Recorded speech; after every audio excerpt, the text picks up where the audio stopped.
How's it going, everybody? Today is the first episode of the Statcast report, in which we're going to take a look at some of the advanced metrics, some of that Moneyball stuff that everybody talks about, like weighted runs, created plus, and so forth. And we're going to review Ben Rice, who is off to a pretty good start in Major League Baseball. His average is a little bit low. His batting average is a little bit deceptive. He's been a little bit unlucky.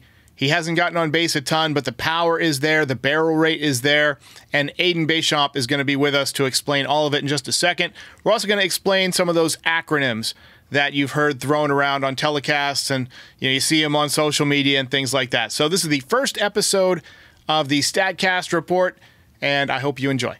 Now, many baseball fans may roll their eyes when they hear the word Statcast or advanced metrics or analytics, and trust me, I get it. Baseball is a game driven by tradition, and it has very classic stats like batting average, home runs, RBIs, ERA, you name it. Those stats can be very indicative of a player's performance, but they don't always show the full picture. Statcast and advanced metrics, we're able to identify player types a lot easier. We're able to see why players are succeeding, why they're failing, we're able to see if they're getting lucky or unlucky, and it's really a great way just to see what a player's strengths and weaknesses are. So without further ado, let's get started. Ben Rice has been nothing short of amazing since the Yankees called him up in June.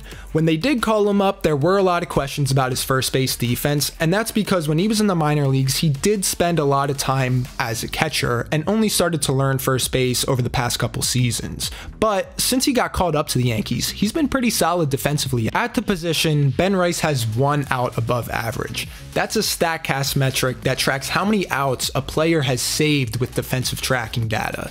I'm sure there are still going to be some growing pains for him at first base, but so far he has looked very impressive. However, he's been even more impressive at the plate. So far, he has a 90.6 mile per hour average exit velocity, and he currently has a 20% barrel rate. For a player to gain a barrel, they must hit a ball 98 miles per hour or faster, and at that speed, their launch angle must be between 25 and 31 degrees. If a ball is hit 99 miles per hour, that launch angle range increases, and so on and so forth. Barrel rate, as I'm sure you can guess, measures how often a player hits a barrel when they hit a ball into fair territory.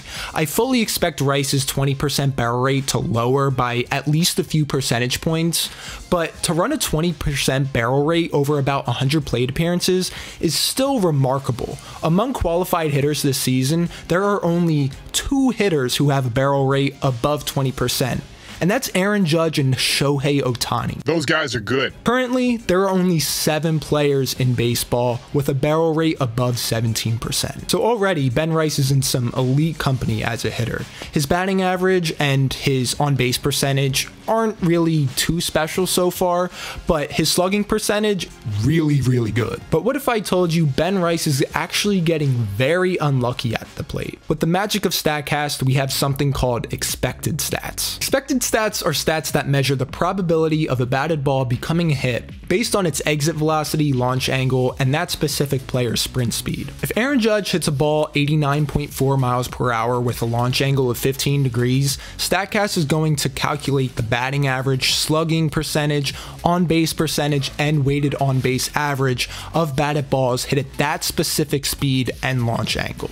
That specific batted ball from Judge was a double against the Orioles on July 12th, and it had an expected batting average of 990. These stats are so important because then we can tell if a player is getting lucky or unlucky. Are they overperforming their expected stats, or are they underperforming their expected stats? So if we take a look at Ben Rice's expected stats, we can actually see that he's getting very unlucky based on the differences between his expected stats and his actual stats. Baseball is a game with a lot of variance, and more often than not, players will progress or regress to their mean expected stats. In my opinion, I think we should expect Ben Rice to continue to play at this level. In fact, I think we might even be able to expect that he might play better than this. I'm especially confident that he'll continue to play well because of how fantastic his plate discipline has been. According to Statcast, Rice is only chasing balls out of the zone 17.4% of the time, which is an elite number. Just for context, Juan Soto, who has some of the best plate discipline in baseball, has a 17.5% chase rate. Along with this, Rice has a very high 12% walk rate, and I think he can stay around that number if he continues to lead off with Judge and Soto protecting him and hitting behind him. It's important to remember, however, that Ben Rice has only had 92 plate appearances. That's not a very large sample size, but still, these numbers are very encouraging, and I'm sure the Yankees have no complaints considering they weren't getting any production out of first base from Anthony Rizzo, JD Davis, or DJ LeMahieu. To no one's surprise, even while the Yankees have been struggling, Aaron Judge and Juan Soto have remained locked in. Since June 3rd, Aaron Judge has been carrying a 1.052 OPS and a 196 wRC+, and Soto has carried an 876 OPS and a 156 wRC+ as well. What you doing, Mom? Some of you might be asking, what's wRC+? And that's a very, very good question. wRC+ stands for Weighted Runs Created Plus. It derives from a statistic called runs created, which was made by the father of advanced metrics, Bill James. Runs created is a stat that aims to estimate how many runs a team should have scored in a season, and when applied to individuals, it can estimate how many runs a batter produced for their team. But it wasn't always accurate when applying to individuals, and it's more of a team-oriented stat. What makes the stat special is that it doesn't weigh every on-base outcome the same. A single or a walk will raise a player's runs created, but it won't raise it as much as a double does, and a double won't raise it as much as a triple, and a triple won't raise it as much as a home run. You get the idea. It does also factor in other statistics like stolen bases, intentional walks, and hit by pitches. Weighted runs created, or wRC, is an expanded version of runs created, and it's more oriented to evaluating an individual player. The calculation for weighted runs created is different from runs created because it uses what's called wOBA, or weighted on base average. Like runs created, wOBA does not treat every hit or on base event the same. A home run, of course, increases wOBA more than a single does. But wOBA doesn't calculate how many runs a player creates. It's a rate statistic like batting average, but it's different from batting average because batting average weighs every hit the same, while wOBA does not. Okay, let's take a minute. I know this is a lot of information to take in at once. It gets confusing. I get confused myself. Rewind if you have to, but all I want you to take from this so far is that these stats are weighing hits differently to give us a better idea of a player's production level instead of just using batting average or OBP or OPS. So weighted runs created takes a player's wOBA, the league's overall wOBA, a wOBA scale, and the league's run per plate appearance to calculate how many runs a player produces for their team, and they compare it to other players in the league. That's why it's called a weighted stat. This gives us a bigger picture of how much value a player brings to their offense. Now, coming back to wRC+. Weighted runs created plus is weighted runs created, but the difference here is that it's ballpark adjusted. It also takes into account the run environment from season to season, so that way we're able to compare players from year to year more easily. So if I want to compare 2022 Aaron Judge to 2004 Barry Bonds, a great way to do that is to use wRC+. wRC+ is a better and easier stat to use than wRC in my opinion, because a league average wRC will vary from year to year, but the league average wRC+ is always 100 every single year. So if a player has 123 wRC+, you know that they are 23 percentage points better than a league average hitter. If they have an 85 wRC+, you know that they are 15 percentage points worse than the league average hitter. An elite hitter will have 160 wRC+, and an awful hitter will have like a 50 to 60 wRC+. So with Aaron Judge's 196 wRC+, we know that even during this dry spell for the Yankees, Aaron Judge has been performing 96% better than the league average hitter. And we also know that Soto has been performing 56% better than the league average hitter because he has 156 wRC+.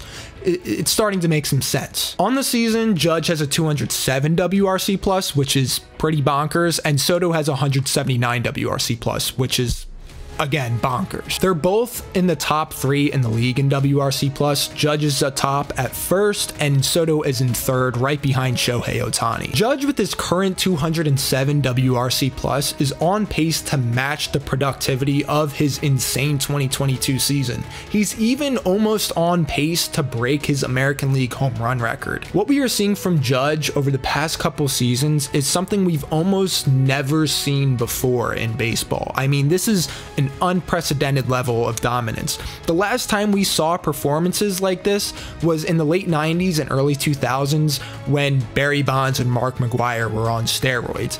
And the difference here with Judge is that he isn't using steroids, and I think that that makes him all the more impressive and puts him down as probably one of the most dominant hitters this sport has ever seen. We're able to see what makes certain players so special. And Aaron Judge and Juan Soto are two talents that we only see maybe once in a generation, or maybe only once in a century.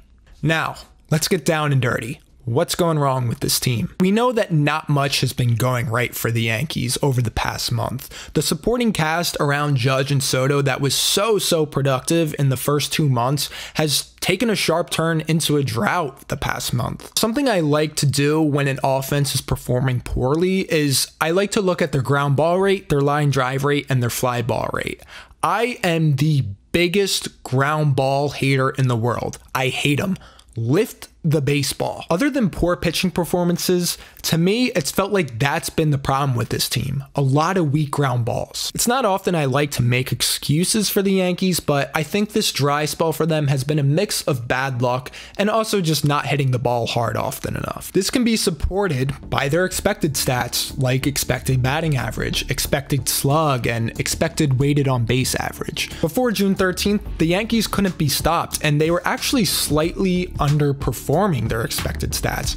But after that loss to the Royals for the past month, they've actually really been underperforming. They got to stop hitting the ball on the ground, and they got to start hitting it harder, and they have to hit it hard more often. One player I think really needs to make an adjustment is Anthony Volpe. His approach at the plate is simply not working.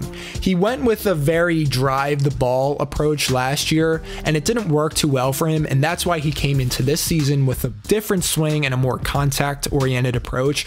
But we've seen that that isn't really working for him either. For the first couple months of the season, Anthony Volpe was a pretty good hitter. But when you look at his expected stats, in those first 2 months, he was actually overperforming them. Now, for the past month, he's actually been massively underperforming to his expected stats. Since that June 13th loss to the Royals, his batting average is 75 points below expected, his OBP is 71 points below, his slugging percentage is 91 points below expected, and his weighted on base average is 70 points below.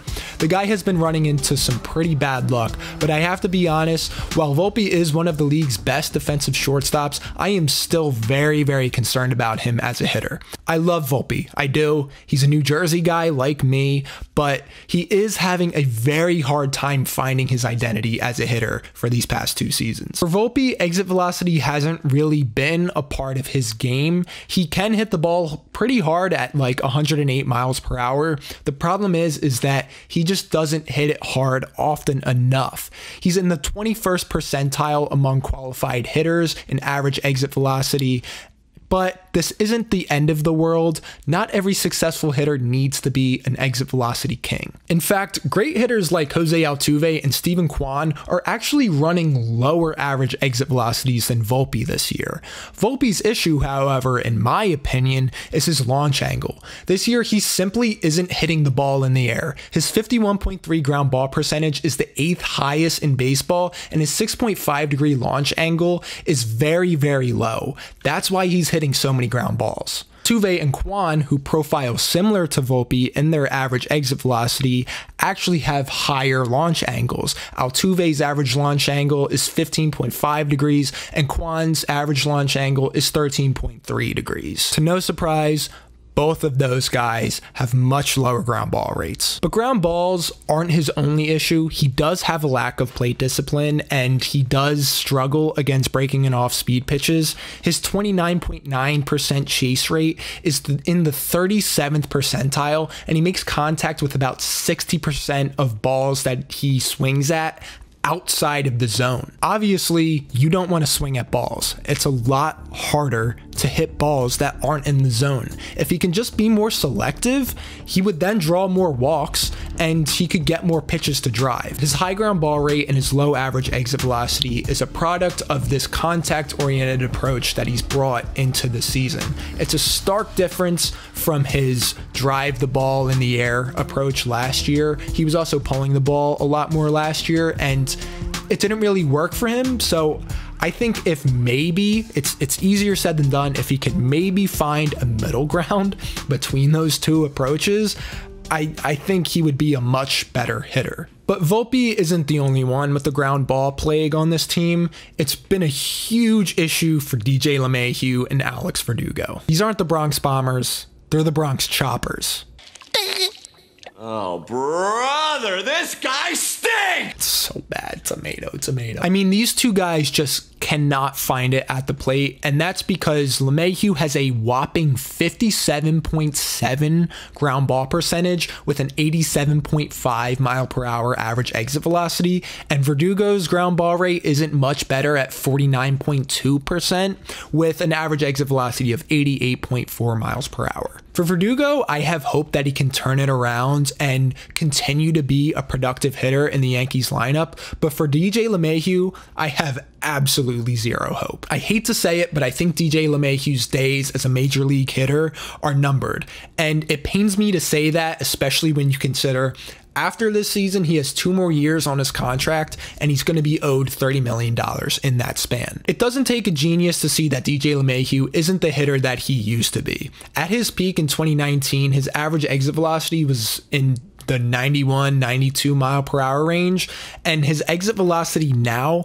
has dropped 4.5 miles per hour to 87.5. That is the lowest average exit velocity of his career. Now, that drop in exit velocity may not seem like a big deal, but it's actually a huge difference. It completely changes him as a hitter. But this drop in production, this drop in exit velocity isn't really surprising, is it? Like, I mean, he was hitting super well 4 years ago. It's not surprising that he's not the same hitter now. He's 36 years old and he's dealt with toe injuries, foot injuries, and other leg injuries. Age is catching up with him and he's just not going to be that player again. I personally don't think they're going to continue to play as poorly as they have for the past month, but that doesn't mean that they don't have some needs to address at the deadline. They have to go get some guys that lift some balls in the air and hit the ball a lot harder than some of the current guys do. On the next episode of the Statcast Report, I'll be aiming to take more of a focus on the Yankees pitching staff and what's been going wrong with them for the past month. Who knows, maybe they'll pitch a lot better over the next week or so, and I'll have more fun stuff to talk about there. But that being said, I hope you enjoyed this very first episode of the Statcast Report. I'm Aiden Bechamp, and I'll see you in the next one.